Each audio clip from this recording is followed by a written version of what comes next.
এই ছেলে, তোমার মাকে আজকে বলিও তো যে আব্দুল রাজ্জাক সাহেব বলেছেন আপনি নাকি একটা শিষ্টাচার জানেন না। আচ্ছা আম্মা, আমরা তো আপনার দুধ খেয়ে লালন পালন হয়েছি, বলেন তো দুটা কথা।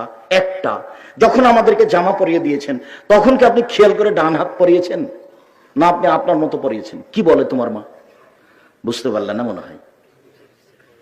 যখন তোমার মা তোমার গায়ে জামাটা দিবে কোন হাত আগে দিবে বলো তো দেখি? ডান হাত। তোমার মাকে জিজ্ঞাসা করো কি বলে।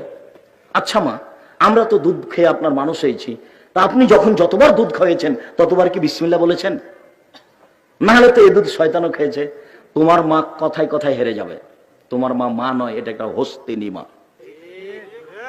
এ সংসার বানাতে আসেনি, এ সংসার ধ্বংস করতে এসেছে।